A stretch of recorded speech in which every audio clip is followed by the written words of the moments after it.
भी ना अपने खामद नूं लड़ाई झगड़े च कहन लगी कि मैनू ना तू तलाक दे दे। की कर दे? मैनू तलाक दे दे, मैं तेरे को रहना नहीं, मैं तेरे को रहना ही गवारा नहीं करती, मैनू तलाक दे के मैनू फारग कर दे। खामद उहदा बड़ा सियाणा सी। खामद उहनूं कहन लगा ठीक है मैनू कोई मसला नहीं, लेकिन मेरी एक शर्त है, वो शर्त तू पूरी कर दे तो मैं तेनों फारग कर देंगा, तलाक दे देंगा। कहन लगी दसो तुहाडी किहड़ी शर्त है? खामद कहन लगा तू इंज कर, अगर तू मेरे को तलाक ही लेना चाहनी है ना, मेरे को दूर ही जाना चाहनी, 1 साल अपने पेके टुर जा। 1 साल कित्थे टुर जा?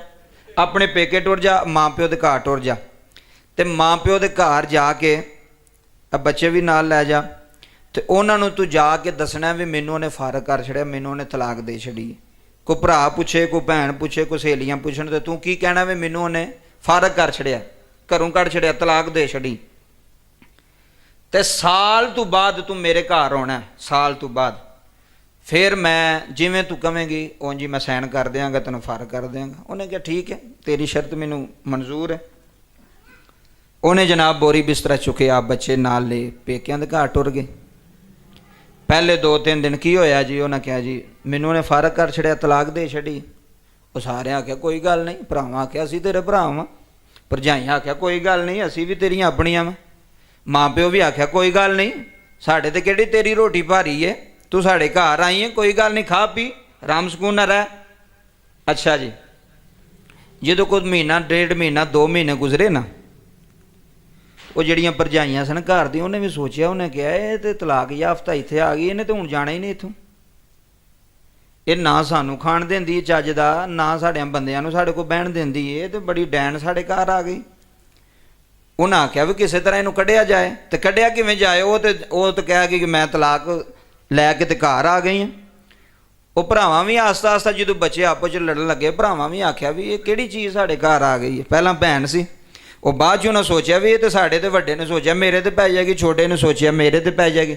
आस्ता आस्ता जड़ा ना वो लड़ाइयाँ झगड़े शुरू हो गए। वक्त जूं जूं गुजरता गया, भरावां भी आख्या भी तू तलाक लैके साढ़े बूहे ते आ गई है, सानू भी वक्त पाया ही, साड़ियां बुढ़ियां भी पाया ही, तेरे बच्चे लड़ते ने झगड़ते ने, इंज करते हैं।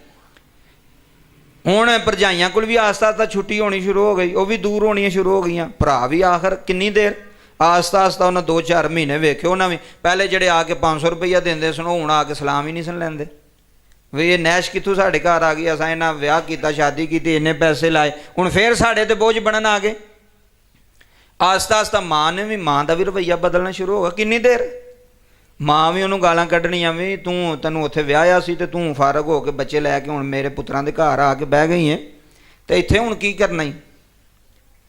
उन्हें जदों रवैया वेख्या ना सारियां दा, ਜਿਹੜੀਆਂ सहेलियां बड़ा प्यार करदियां सन, सहेलियां नूं पता लगा, सहेलियां भी आख्या ये मनहूस ਇਹਦੇ ਕੋਲ ना ब्याह करो, ये तो तलाक लैके आ गई अपने बंदे कोल, ये तो चंगी औरत है ही नहीं। जिन्हें सुनना महल्लेदारां सुनना, उन्हें कहना जे तू एडी चंगी होंदी तो तेरा बंदा तैनूं तलाक ही क्यों देंदा। गल्लां होणियां शुरू हो गईयां। हुण दिन जिहड़े ना औखे उहदे ते आउणे शुरू हो गए। अच्छा जी, हुण जिहड़ा खावंद दा खर्चा रोज़ाना लैंदी सी, रोज़ाना फ्रूट भी होंदा सी, रोज़ाना खर्चा भी होंदा सी, हर चीज़ सी।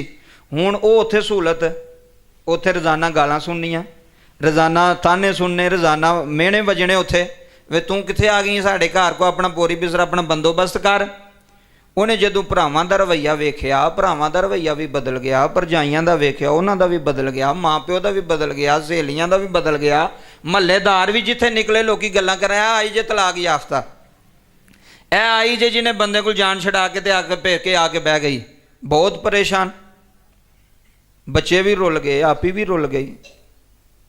साल तो बाद जो साल गुजरिया ना, तो खामद दे घर गई। खामद ने अगे ना वो रुका रखिया सी तलाक दा, उन्हें आख्या करा सैन, उन्हें आख्या मेरे हत्थां लूए, मैनू माफ दे कर दे, मैनू की कर दे, मैनू की कर दे। उन्हें कहा तू तो आप ही आनी सा, मैनू तलाक चाहिए है, तो मैं तो कागज़ मंगवा के रखे ने, तू भी अपनी गल ते पक्की तो मैं भी अपनी गल ते पक्का, तू शर्त पूरी की है, साल गुजार के आई है पेके, तो मैं सैन कर देना तो तू फारग। उन्हें कहा नहीं, मैनू हुण समझ आई है, 1 साल मैं पेके कढ़िया, मैनू पता लग्या पेके हुण पेके नहीं रहे, भरा हुण भरा नहीं रहे, भरजाइयां हुण भरजाइयां नहीं रहियां, हुण वो खानदान ਉਹ ਮੈਨੂੰ ਬੋਝ ਸਮਝਣ ਲੱਗ ਪਏ ਸਨ। ਕਦੀ ਰੋਟੀ ਪੁੱਛਣੀ ਤੇ ਕਦੀ ਨਹੀਂ ਪੁੱਛਣੀ, ਖਾਣੀ ਆ ਠੀਕ, ਨਹੀਂ ਖਾਣੀ ਤੇ ਜਾ ਆਪਣੇ ਕਮਰੇ ਸੌਂ ਜਾ। ਉਹਨੇ ਕਿਹਾ ਮੈਨੂੰ ਸਬਕ ਹਾਸਲ ਹੋ ਗਿਆ, ਮੇਰੇ ਹੱਥਾਂ ਨੂੰ ਵੇਖ ਤੇ ਮੈਨੂੰ ਮਾਫ ਕਰ ਦੇ। ਔਰਤ ਦੀ ਬਾਦਸ਼ਾਹੀ ਖਾਮਨ ਦੇ ਸਿਰ ਤੇ ਵੇ। ਕਿਹਦੇ ਸਿਰ ਤੇ ਵੇ ਜੀ? ਕੋਈ ਵੀ ਔਰਤ ਹੈ ਦੁਨੀਆ ਦੀ, ਔਰਤ ਦੀ ਅਯਾਸ਼ੀ, ਔਰਤ ਦੀ ਬਾਦਸ਼ਾਹੀ, ਔਰਤ ਦਾ ਸਕੂਨ, ਔਰਤ ਦਾ ਅਹਿਸਾਸ, ਇਹ ਆਪਣੇ ਖਾਮਨ ਦੇ ਘਰ ਹੈ। ਖਾਮਨ ਦੇ ਘਰ ਤੋਂ ਇਲਾਵਾ ਉਹ ਸਹੂਲਤਾਂ ਔਰਤ ਨੂੰ ਲੱਭ ਸਕਦੀਆਂ ਪੇਕਿਆਂ ਦੇ ਘਰ ਵੀ ਨਹੀਂ ਲੱਭਣੀਆਂ। ਹਾਲਾਂਕਿ ਮਾਂ ਪਿਓ ਦੇ ਘਰ ਤੋਂ ਅੱਗੇ ਘਰ ਤੇ ਕੋਈ ਨਹੀਂ, ਭੈਣਾਂ ਭਰਾਵਾਂ ਦੇ ਘਰ ਤੋਂ ਅੱਗੇ ਘਰ ਤੇ ਕੋਈ ਨਹੀਂ। ਜਿੰਨਾ ਵੀ ਖਰਚਾ ਖਾਮਨ ਦਾ ਕੰਮ ਹੈ ਉਹ ਖਾਮਦ ਪੂਰਾ ਕਰਦਾ। ਬੱਚਿਆਂ ਦਾ ਖਰਚਾ ਖਾਮਦ ਪੂਰਾ ਕਰਦਾ। ਹੁਣ ਭਰਾ ਆਪਣੇ ਬੱਚਿਆਂ ਦਾ ਕਰਨਗੇ ਜਾਂ ਇਹਦੇ ਬੱਚਿਆਂ ਦਾ ਕਰਨਗੇ? ਉਹਨੇ ਤਾਂ ਸੋਚਣਾ ਅਸੀਂ ਤੇ ਵਕਤ 'ਚ ਬਣ ਗਏ, ਵਕਤ 'ਚ ਪੈ ਗਏ ਆ। ਉਹਨੇ ਆਖਿਆ ਮੈਨੂੰ ਸਾਲ ਵਿੱਚ ਹੀ ਗੱਲ ਸਮਝ ਆ ਗਈ ਹੈ ਕਿ ਵੇ ਜਿਹੜਾ ਮੈਨੂੰ ਸਕੂਨ ਤੁਹਾਡੇ ਘਰ ਸੀ ਨਾ ਉਹ ਮੈਨੂੰ ਉੱਥੇ, ਜਿਹੜੀਆਂ ਸਹੂਲਤਾਂ ਮੈਨੂੰ ਇੱਥੇ ਸਨ ਉਹ ਮੈਨੂੰ ਸਹੂਲਤਾਂ ਉੱਥੇ ਨਹੀਂ ਲੱਭਣੀਆਂ। ਉਹਨੇ ਕਿਹਾ ਫੇਰ ਉਹਨੇ ਕਿਹਾ ਮੈਂ ਸਬਕ ਸਿੱਖ ਗਿਆ, ਮੈਂ ਤੁਹਾਡੇ ਕੋਲ ਹੀ ਰਹਿਣਾ, ਤੁਹਾਡੇ ਨਾਲ ਹੀ ਰਹਿਣਾ ਕਿ ਖਾਮਨ ਦੇ ਘਰ ਔਰਤ ਮਹਫੂਜ਼ ਹੈ। ਖਾਮਨ ਦੇ ਨਾਲ ਜਾਏਗੀ, ਸੋ ਆਪਣੇ ਪੇਕੇ ਵੀ ਜਾਏਗੀ, ਉਹਦੀ ਇੱਜ਼ਤ ਹੋਵੇਗੀ। ਖਾਮਨ ਤੋਂ ਬਗੈਰ ਵੀ ਜਾਏਗੀ, ਉਹਦੀ ਕੋਈ ਇੱਜ਼ਤ ਨਹੀਂ, ਪੇਕੇ ਵੀ ਕੋਈ ਇੱਜ਼ਤ ਨਹੀਂ। ਪੇਕੇ ਵਾਲਿਆਂ ਵੀ ਕਹਿਣਾ ਕਿੱਥੇ ਵੀ ਬੰਦਾ, ਤੂੰ ਐਡੀ ਚੰਗੀ ਹੁੰਦੀ ਤੇ ਤੇਰੇ ਕੋਲ ਰਹਿੰਦਾ ਨਾ, ਤੇਰੇ ਨਾਲ ਨਾ ਹੁੰਦਾ। ਉਹਦੇ ਪੇਕਿਆਂ ਦੇ ਘਰ ਵੀ ਇੱਜ਼ਤ ਕੋਈ ਨਹੀਂ ਅਗਰ ਖਾਮਦ ਉਹਦੇ ਸਿਰ ਤੇ ਨਹੀਂ, ਖਾਮਦ ਉਹਦੇ ਨਾਲ ਨਹੀਂ। ਅਗਰ ਖਾਮਦ ਬੀਵੀ ਦੇ ਨਾਲ ਹੈ ਫਿਰ ਉਹ ਬਾਦਸ਼ਾਹ ਹੈ। ਕਿਸੇ ਵਿਆਹ ਤੇ ਜਾਏਗੀ, ਸ਼ਾਦੀ ਤੇ ਜਾਏਗੀ, ਉਹਦੀ ਇੱਜ਼ਤ ਹੋਵੇਗੀ, ਉਹ ਖੁੱਲੇ ਪੈਸੇ ਵਰਤੇਗੀ, ਖੁੱਲੇ ਪੈਸੇ ਦੇਵੇਗੀ। ਕਿਹਦੇ ਸਿਰ ਤੇ? ਖਾਮਦ ਦੇ ਸਿਰ ਤੇ। ਤੇ ਜੇ ਖਾਮਦ ਹੀ ਨਾ ਹੋਵੇ ਫਿਰ ਉਹ ਔਰਤ ਮਹਫੂਜ਼ ਹੈ। ਖਾਮਦ ਦੇ ਸਿਰ ਤੇ ਔਰਤ ਦੀ ਬਾਦਸ਼ਾਹੀ ਹੈ। ਔਰਤ ਨੂੰ ਸੋਚਣਾ ਚਾਹੀਦਾ ਕਿ ਅਗਰ ਮੇਰਾ ਬੰਦਾ ਵੇਖੋ ਨਾ, ਪਹਿਲਾਂ ਕੁਝ ਹੋਰ ਨਿਜ਼ਾਮ ਹੁੰਦੇ ਨੇ ਜਦੋਂ ਖਾਮਦ ਸਿਰ ਤੇ ਹੋਵੇ, ਤੇ ਜਿਉਂ ਹੀ ਖਾਮਦ ਫੌਤ ਹੁੰਦਾ ਫਿਰ ਉਸ ਔਰਤ ਨੂੰ ਜ਼ਕਾਤ ਲੈਣੀ ਪੈਂਦੀ ਹੈ। ਸਾਰੇ ਆਂਦੇ ਨੇ ਉਹ ਜ਼ਕਾਤ ਦੇ ਪੈਸੇ ਉਹਨੂੰ ਦੇ ਦਿਓ ਜੀ। ਕਿਉਂ ਜੀ? ਉਹਦਾ ਬੰਦਾ ਸਿਰ ਤੇ ਕੋਈ ਨਹੀਂ। ਜਿਹੜੀ ਅੱਗੇ ਲੋਕਾਂ ਨੂੰ ਜ਼ਕਾਤ ਦਿੰਦੀ ਸੀ ਨਾ, ਅੱਜ ਉਹ ਆਪ ਹੀ ਜ਼ਕਾਤ ਲੈ ਰਹੀ ਹੈ। ਫਰਕ ਸਮਝੋ, ਗੱਲ ਨੂੰ ਸਮਝੋ।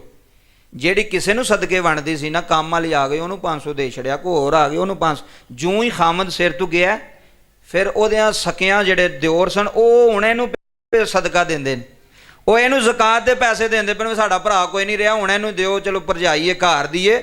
ਉਹਨੂੰ ਸਦਕੇ ਦੇ ਪੈਸੇ ਦਿੱਤੇ ਜਾ ਰਹੇ ਨੇ, ਉਹਨੂੰ ਜ਼ਕਾਤ ਦੇ ਪੈਸੇ ਦਿੱਤੇ ਜਾ ਰਹੇ ਨੇ।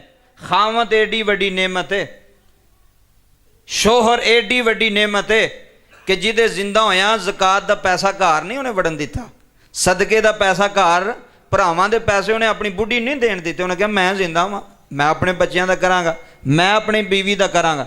ਜਿਉਂ ਹੀ ਉਹ ਸਿਰ ਤੋਂ ਗਿਆ ਹੁਣ ਮੁਸ਼ਕਿਲ ਵੇਲਾ ਆ ਗਿਆ, ਹੁਣ ਟੈਨਸ਼ਨ ਆ ਗਈ, ਪਰੇਸ਼ਾਨੀ ਆ ਗਈ। ਇਸ ਵਾਸਤੇ ਔਰਤ ਵਾਸਤੇ ਸਭ ਨਾਲੋਂ ਜਿਹੜਾ ਮਹਫੂਜ਼ ਘਰ ਹੈ ਉਹਦੇ ਖਾਮਦ ਹੈ। ਕਿਹੜਾ ਜੀ? ਖਾਮਦ ਦਾ। ਅਗਲੀ ਗੱਲ ਸੁਣੋ।